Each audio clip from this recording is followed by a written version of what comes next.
Welcome to the Difference of 13 podcast, where we make a difference by doing it differently.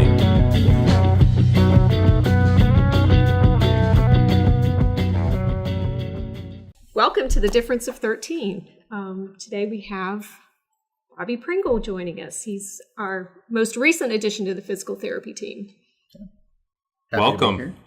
We're happy that you're here. Yes. And we sign his check, so he's kind of required to be here. But yeah, it's true. That is fair. Yeah. But we are excited too. No, just kidding. Hope everybody's having a great week so far. We are very excited to have Bobby here. He's going to tell us how to walk this way. Interesting title that Sissy came up with us for. Yeah. Right. For basically how education directs healthcare steps. So I think we're going to talk a lot today about how the education that healthcare providers get directs how healthcare is actually delivered. And being of the most closest to having come out of school, just finished a fellowship, we thought you'd be an awesome guest to have on. So why don't you tell us, or tell not us, we know you, tell everyone out there a little bit about yourself, your love for the Carolina Tar Heels. Oh, geez. Too soon. Yeah. Too soon. So I'm super excited to be here at Par for Success. So I originally am from Texas. Spent the first 22 years of my life there. Did undergrad, kinesiology and psychology, so double majored. Went to PT school at the school with the better blue, Duke. And then, I spent a year in Florida doing a postgraduate orthopedic residency program. So after finishing PT school, wanted to specialize, spent a year down there, and here I am. You keep hiring all these people who are like super smart, double majors, extra stuff after they school. How did I join the team? That's what I want to know. You were a stockbroker, and and you know what they say, you hire people better than you. Yeah. So, that's not very difficult for me to find. So I think the first thing where we want to start off is a lot of people in the current healthcare system, there's a certain way that things are practiced. Mm-hmm. Obviously, orthopedically, we can use you as an example, yes. Terry. If you had an injury, what was the first thing that you went to the doctor? What'd they do? Before I even saw the doctor, they take x-rays, whether you needed them or not. Then the next step was, here's some pills, some anti-inflammatories. Try that for a while. Then if that didn't work, let's do an injection. If that didn't work, let's cut you open. Okay. And so that's pretty much pill, inject, cut. Right. Okay. That'd be like a pretty quick degree, it sounds like that. Yeah. Just kidding. A lot more to it than that. But so Bobby, I think coming out of school, you've obviously you're part of the DPT program or the mm-hmm. Doctorate of Physical Therapy program. When I went through it, it was just a master's level. We were some of the dummies, I guess. Yeah, right. But what is that schooling like, and how? What's the focus of it? We talk about general philosophy, methodology. I think there's a lot of parallels between the medical doctor schooling as well mm-hmm. as the obviously the physical therapy schooling and occupational therapy, just the healthcare professionals. How has that helped you? What's it like? And then now that you've been out practicing for a bit, what are some areas that aren't necessarily taught, or in your opinion, maybe even taught a little bit inefficiently? Yeah. So the switch to the doctorate in physical therapy was a way for our profession to try to take a step forward. Even though it was a master's at the time, everyone knew that it was an incredibly rigorous program. So the doctorate, from the way it was explained to us, was a way to start elevating us to that next level. One of the missions of the APTA is for the physical therapists to be kind of the movement experts. So if someone has an orthopedic injury or a neurological condition that's stopping their function and their movement, we should be the go-to people, right? We should be that first line of defense so that you're not getting that X-ray on down the line into surgery. Let's recap that again. If you have pain when you move, your first stop should be a physical therapist, not an orthopedist? Absolutely. All right. Just putting that out there, guys. I think there's been studies that people who get imaging first spend on average like $1,000 or $2,000 more. It was significant. Yeah, there's also, speaking of pills and injections, things like that, there was another recent study that said that you were 70 to 100% more likely to be using opioids a year later if you got opioids before you saw a physical therapist. So especially with the opioid epidemic going on right now, as a profession, we're really pushing, like, go see a PT, see what we can do for you. We have the education to be able to say you're not somebody that we can help, or even I'm not the right PT provider for you, somebody else should be. All right. It's good advice. So that was the main focus of the DPT education. We always joked that it was like a fire hydrant spraying and you were the dog trying to bite the different bites of water. So there's a lot to try to tackle in those 3 years, and a lot of programs are actually trying to cut that down to 2 to 2.5 years, just based on the high amount of debt that students are coming out with these days. But then the point of, a postgraduate program is to really streamline that fire hydrant, figure out where you're interested, and really go after that specific area of PT. So that was my goal in doing it, to try to get even further specialization in that realm. And now that you've been out and practicing and kind of see the clinical, process in terms of somebody comes in because something's wrong, the evaluation, the diagnosis, and then obviously the treatment for that, or the fix for it. What in that schooling and in the way that kind of healthcare is delivered to students, what sort of processes or does that encourage you to take? And then have there been any side roads that you found that actually this is a more efficient way to get here? Right. So the biggest thing in school is they're trying to make everybody safe, right? You want to produce clinicians that aren't going to go out and hurt anybody. Do no harm, right, is our first job. The biggest thing with that is it's very biomechanically based, pathologically based. Your usual, all right, your shoulder hurts here, it's probably something over here, you find the cause and try to treat it.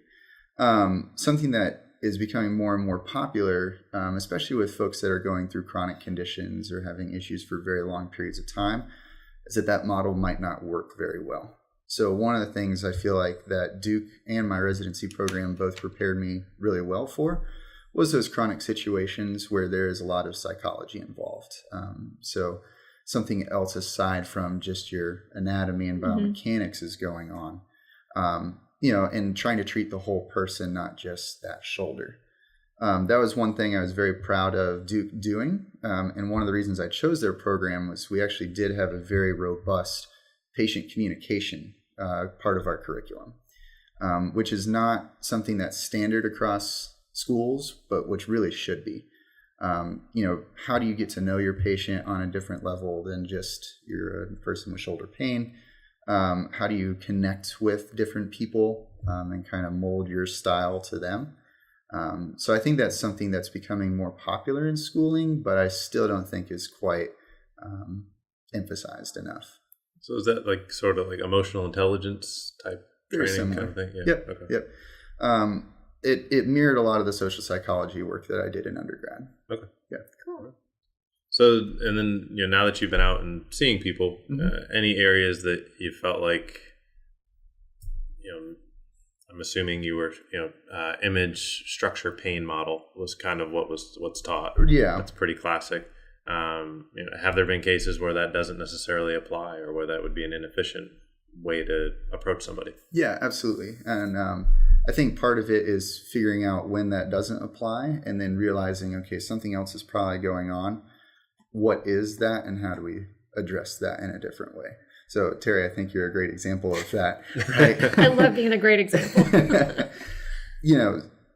Something else is probably causing X, Y, and Z to keep popping up.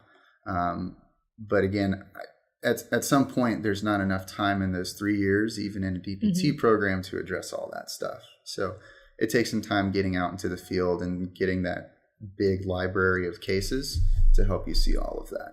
But at least having the awareness of, and there's the phone.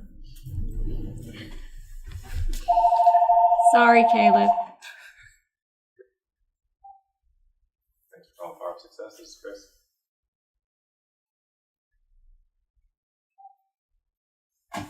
Okay. And we're back. And we're back. So at least having that awareness of there could be more going on, even though you may not know exactly what is going on, but at least not just, we're going to keep treating your shoulder because your shoulder hurts. Right. But being able to say to a client, there's something else going on. Let's figure out what our next step is. Right.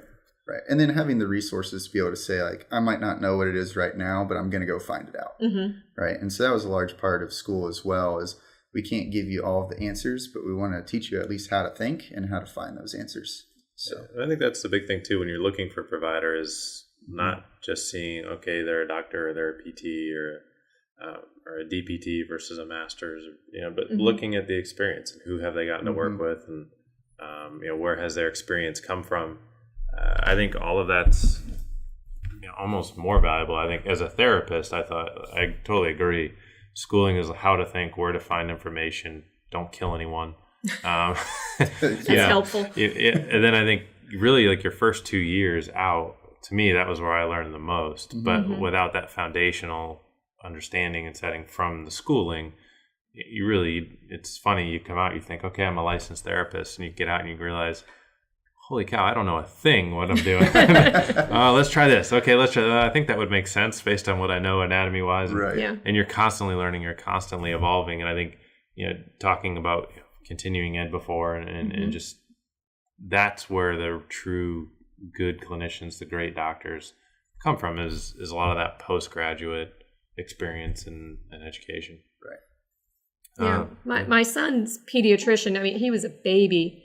And I remember bringing him in, and he had something weird going on. And the doctor said, I'm not sure what it is, but I'm going to go figure it out. And I'll give you a call in a few days.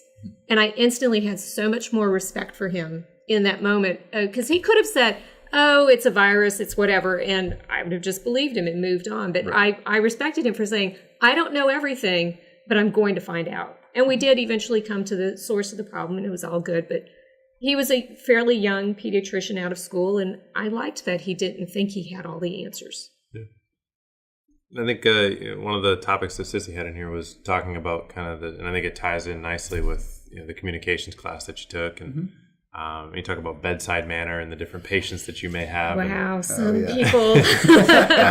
And how to quote unquote walk differently, patient to patient in terms of dealing with that. And obviously working in Florida, in your affiliations, you've kind of worked in a bunch of different states, different populations. Oh, yeah. What have been some of the challenges that you've had working with different populations, and what have been some of the things that people should be looking for in a clinician when they come in terms of making, are they connecting with me? Are they hearing what I'm actually saying, or are they just applying their cookie cutter recipe to me? Yeah. I think that's a really great question. It takes a little bit of research, I would say, on the patient's part of things. I'm blanking here a little bit. I think it takes somebody who is willing to go above and beyond. I think the first step is having the time to go above and beyond. When you're working with multiple people at the same time, you don't have that ability to really get to know somebody. If you're running back and forth constantly and you've got appointments booked on top of each other and things like that, you just don't have the time to make those connections, right? That's where I think really benefit from the one-on-one model, is being able to spend that time with that patient and actually get to know them. Everyone has their own little quirks and personality traits. I don't know if it's necessarily region by region. I think there's plenty of people that, no one's from North Carolina, right? Everyone's moving here. I worked north of the DC area, and that was a lot of military base. So you got a little bit of the same personalities. But the biggest thing is just finding someone that's willing to blend their style to you. And I think if you're a savvy person, you'll be able to figure that out pretty quickly. And especially just, in those few minutes before someone sees you, if you get to see them interact with somebody else, that can tell you a lot about how that provider is going to work with you too. Right. Right. Terry, what have been some not so stellar interactions that you've had, maybe some red flags people should look for? Yeah. If you're trying to have a conversation with your doctor, physical therapist, and they're not, excuse me, not looking at you, they're typing on the computer, their hands on the door.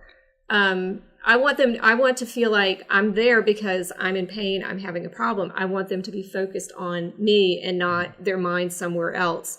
If you're the physical therapist who's seeing 3 or 4 patients at the same time, and out of the corner of their eye, they're watching to make sure that other guy is doing his exercises right, that PT is probably not focused on me and what I need. So we're really good at being focused on everybody, Terry. Y'all are. That's why I like this place. We can equally treat 4 people just as well. No. No. No human being can actually do that. But finding somebody who has that time to get to know me and what my problem is, and that when I go into the appointment, I don't feel like they're rushing out the door to get to the next person. And I think a lot of that comes to body language. I think, reading, when the doctor's talking to you, are their feet, pointed out the door. Right. Yeah. Do they even sit down? The ones who stay standing, they're not, their mind is going to the next person. Right. Yeah. Take a moment and actually sit. That makes me feel like you're present. I got referred up to a specialist in Connecticut, and the doctor who referred me warned me ahead of time. He said, this guy has 0 bedside manner, but he's super smart. He's probably going to insult you, but go with it. And he's from Connecticut. It's like right, me. I think that's just how we're bred up there. I flew all the way up to Connecticut to see this guy. I spent maybe 10 minutes with him, but it was a valuable 10 minutes in the end. But my doctor was right. This guy was kind of a jerk. And you could tell I was not his top priority. But I got what I needed out of him. But I was glad I had that forewarning of be prepared. But I don't think that should not be okay. It's not okay to be a jerk to a patient. But I think what Bobby was saying makes sense, that a lot of programs don't teach bedside manner, quote unquote, because there is so much other stuff that they're trying to cram in there in terms of don't kill people. Right. That if you're not nice, that's better than killing them. So right. We'll take the not nice and alive.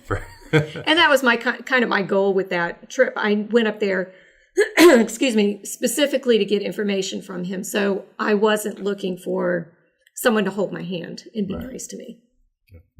Well, then I think from your experiences clinically, obviously we're all insurance based. Your affiliation was insurance based, or not your affiliation, your fellowship, and and then now obviously you've been here a couple months.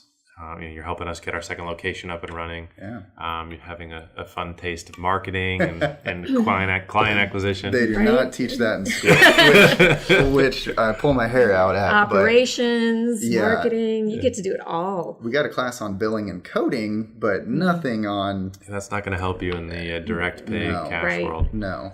But I think obviously there's lots of differences there. We can get into that if you'd like. But I think what's going to be more helpful for our listeners is what's the difference that they can expect, things that you've experienced as a therapist in those settings. And you've obviously worked in university, you've worked in private insurance, and then as well, obviously direct pay here.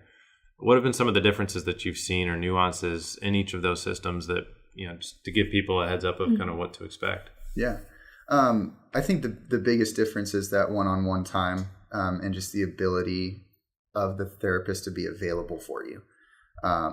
Right. That's a joke in sports medicine. The best ability is availability. And I think that's the same case here. Just being able to spend the time through my day to reply to a patient's email. Whereas before, you've got people, they're already 15 minutes late. You're trying to make sure that they get their full hour that they paid for. You've got another patient on top of that. It's a lot more chaotic, which especially for a new clinician can be really overwhelming. So while I was learning a ton, I just couldn't process everything that I knew I should be, right? And there were times where I wanted to take the time to really figure out, all right, why is this exercise not getting the muscle that I want it to? Why is this causing this patient's pain to increase?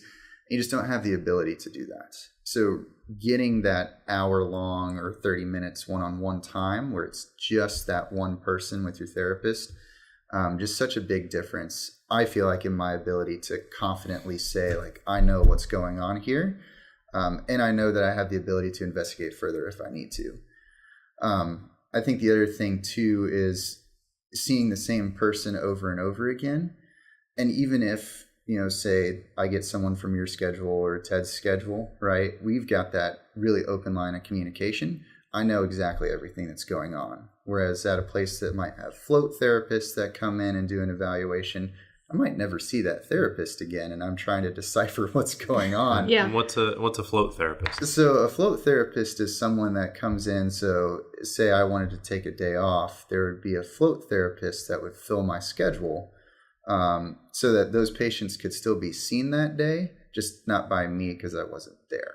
Right. And so they're trying to read from notes that you might have left. Right. To figure out what's going on. Right. And that's what's done in a lot of the insurance-based practices? Yeah. Is that right? Yeah. Okay. All right. So, Yeah, I've experienced that. It's not fun. No. Because as the client, what happens is you go in and the therapist has to spend some of the very limited time they have with you. Well, tell me what's going on. Right. What have you done? Let's catch up. And it's like starting the whole process all over again. Mm-hmm. Yeah, and that's just wasting valuable time, Right. where you could be solving important issues Right. and making the next step. So Yeah, that's tough because it's driven by the business mechanics of the insurance world.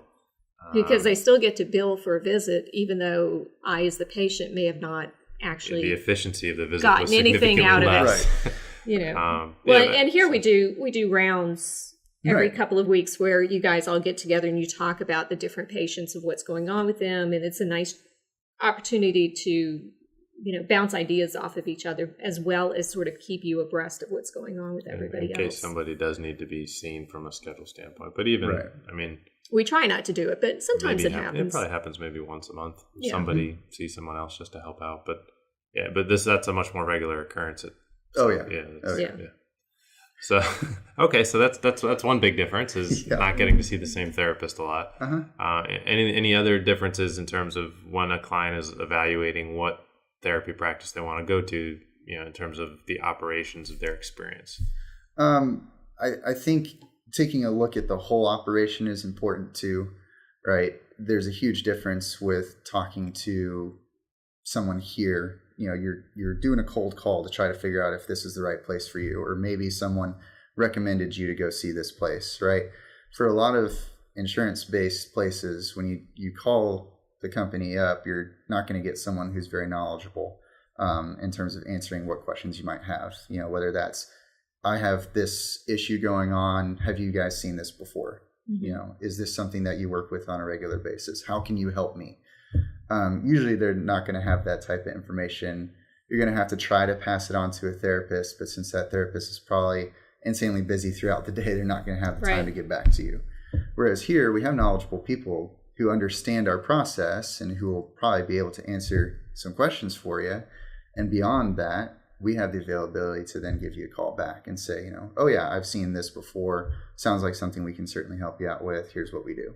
Yeah. I think the big difference too is like you can tell a lot about a clinic based off of what their first three questions are. Yeah. What's your name? What's your policy number? Right. Are you going to pay us? Yeah. And how are you going to pay us?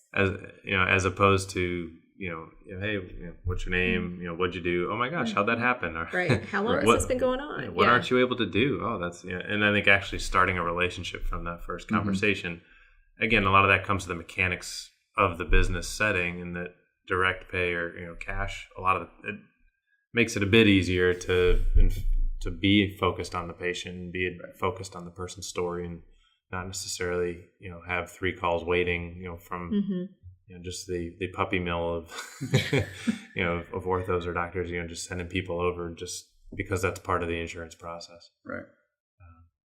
Cool. Well, I think any other differences that you've noticed, having obviously gotten to work in the different settings, any other differences that you've picked up on or seen?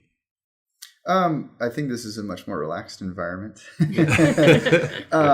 It can certainly be like a hard working environment, right, with dedicated people who are trying to push things forward. And, our goal is getting the best care for as many people as we can reach out to, right? Yeah. I think that's a big difference too, right?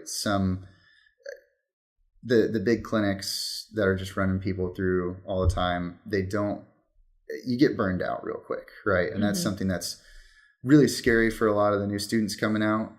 We've got tons and tons of debt. We've got to be working for a really long time trying to make the most money possible.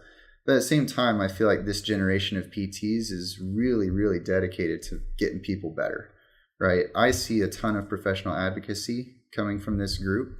And that's where I'm excited to be part of a business like this, where we can advocate for our patients in a different model that long-term is going to be what's really helping people out. Yeah. Right. And I think this crop of students that's going through school right now is seeing that too. And that's where I think places like this are really becoming more popular. So fantastic. Well, I think before we wrap up, I have to ask you one important question. Yes.